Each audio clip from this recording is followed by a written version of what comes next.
Di sebuah desa kecil di tepi hutan, hiduplah seorang anak laki-laki bernama Raka. Raka adalah anak yang pemberani dan penuh rasa ingin tahu. Ia sering menjelajahi hutan di dekat desanya untuk mencari buah-buahan, memancing di sungai, atau sekadar mendengarkan nyanyian burung. Namun, ada satu bagian hutan yang selalu ia hindari, hutan ajaib. Penduduk desa percaya bahwa di sana tinggal makhluk-makhluk aneh, termasuk seorang raksasa. Suatu hari, Raka memutuskan untuk membuktikan bahwa cerita itu hanya dongeng. Dengan bekal sebuah tas berisi makanan, sebotol air, dan pisau kecil, ia melangkah masuk ke hutan ajaib. Hutan itu jauh berbeda dari yang pernah ia lihat. Pohon-pohonnya besar sekali, dengan dedaunan yang berkilauan seperti perak. Udara terasa segar, tetapi juga penuh misteri. Raka terus berjalan, melewati bunga-bunga yang bisa bersinar, dan mendengar suara-suara aneh seperti bisikan. Saat ia sedang memetik buah yang tampak seperti apel, tanah di bawah kakinya tiba-tiba bergetar. Boom, boom, boom, langkah besar terdengar mendekat. Raka menoleh, dan matanya membelalak. Di depannya berdiri sesosok raksasa setinggi pohon, dengan kulit hijau kecoklatan dan mata besar yang bersinar lembut. Raka hampir menjatuhkan buahnya, namun, raksasa itu hanya menatapnya, tampak penasaran.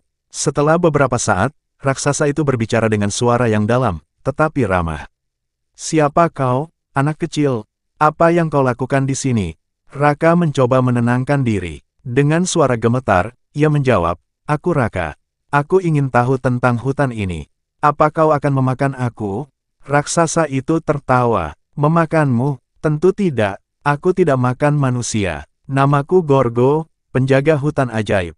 Mendengar itu, rasa takut Raka sedikit memudar. Ia pun mulai berbicara lebih leluasa. "Penjaga, apa yang kau jaga?" Gorgo menjelaskan bahwa hutan ajaib adalah tempat yang istimewa. Pohon-pohon, hewan, dan tanaman di sana memiliki kekuatan magis yang menjaga keseimbangan alam. Tugas Gorgo adalah melindungi hutan dari manusia yang serakah dan ingin mengambil keajaiban hutan untuk keuntungan sendiri. "Tapi kau berbeda," kata Gorgo sambil tersenyum. "Kau datang tanpa niat jahat. Kau hanya ingin tahu." Raka mengangguk. "Aku hanya ingin melihat apa yang ada di sini. Tapi, apa aku boleh tinggal lebih lama?" Gorgo berpikir sejenak, lalu mengangguk.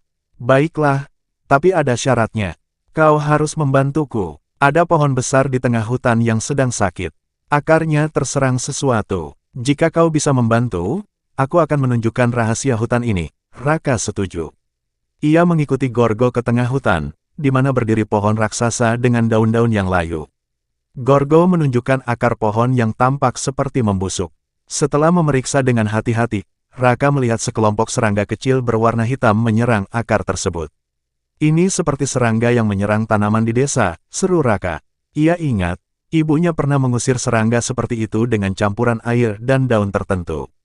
Raka segera mencari daun yang mirip di hutan itu, dan dengan bantuan Gorgo, mereka membuat campuran itu. Gorgo menuangkan campuran itu ke akar pohon, dan perlahan-lahan serangga itu menghilang. Daun pohon mulai berwarna hijau kembali, dan angin lembut bertiup. Pohon itu tampak hidup kembali.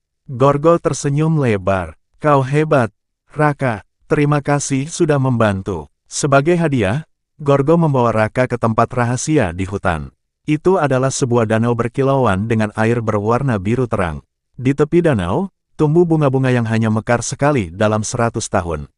Gorgo memberi Raka salah satu bunga itu dan berkata, "Bunga ini bisa menyembuhkan penyakit. Bawalah ke desamu, dan gunakan dengan bijak." Raka pulang ke desa dengan hati penuh kebahagiaan. Ia menceritakan petualangannya kepada penduduk desa, tetapi tidak ada yang percaya. Namun, ketika ia menggunakan bunga itu untuk menyembuhkan seorang tetangga yang sakit keras, mereka mulai menyadari bahwa cerita Raka mungkin benar. Sejak saat itu, Raka sering kembali ke hutan ajaib, menjadi sahabat Gorgo dan pelindung rahasia hutan.